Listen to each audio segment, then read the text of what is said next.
สนับสนุนโดยเหล็กกาสังคูแข็งแกร่งทนทานได้มาตรฐานสากล ISO 9001 เหล็กดีมีคุณภาพที่ผ่านการผลิตจากโรงงานที่ได้มาตรฐานและมีบริการจัดส่งทั่วประเทศในราคาที่เป็นกันเองสร้างอนาคตที่มั่นคงกับเหล็กกาสังคูส่วนเจอข้อมูลติดต่อตามหน้าจอ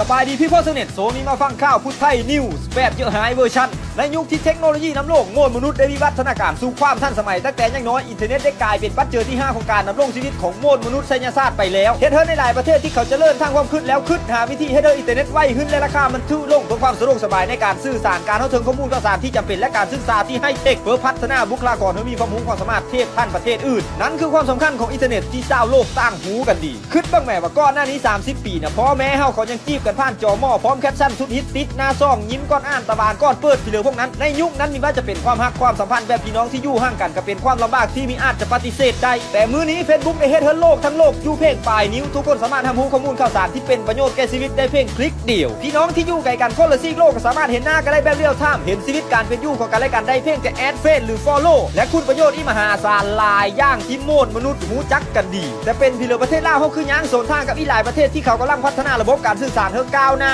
หลายประเทศปรับราคาอินเทอร์เน็ตถือลงและความไวเฮือสูงขึ้นแต่บ้านเฮาปรับราคาเฮือสูงขึ้นแต่ความช้ายังซ้ำเก่าแทนที่สิพากันปรับราคาลงพากันปรับขึ้นแซวๆโดยมีการชี้แจงเหตุผลพี่เหลือทั้งนั้นซึ่งจะปกติกับแพงจนหูดับตาไม้อยู่แล้วถ้าเทียบเสื้อประเทศอื่นและประเทศเพื่อนบ้านและแบบนี้อนาคตลูกหลานตาดำๆทำได้แรกก็คือสิสลาดลักแหลมท่านบ้านท่านเมืองเขาละเบ้อยันสลาดกายอีกตัวนี่เด็กน้อยลูกหลานผู้กำเนิดในครอบครัวซาหน้าย่างบักสีคูณที่มีเงินแสนก็คงจะเป็นผู้ด้อยโอกาสทางอินเทอร์เน็ตซ้ำนี้ประเทศลาวเขามันยังเชยมีพ่ออีบ่เนี่ยแม่งสองนี้มีพี่เหลือโดดเด่นในสายตาชาวโลกเลยนอกจากเรื่องเฮลบกับเฮียเตื้องเขาแจ้งเกิดกันอยู่2คนเขาเนี่ยค่อยเสือว่าพี่พ่อเสน็จ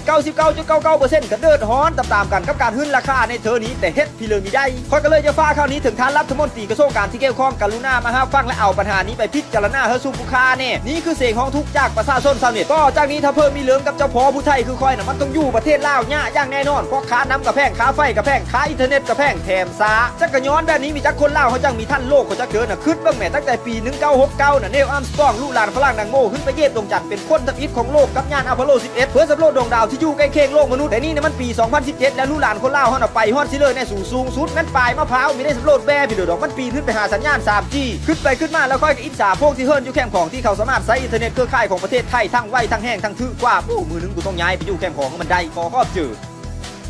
สนับสนุนโดยน้ำดื่มโลมาค่ำน้ำดื่มสะอาดเพื่อสุขภาพน้ำดื่มเหล้าที่ได้มาตรฐานสากล ISO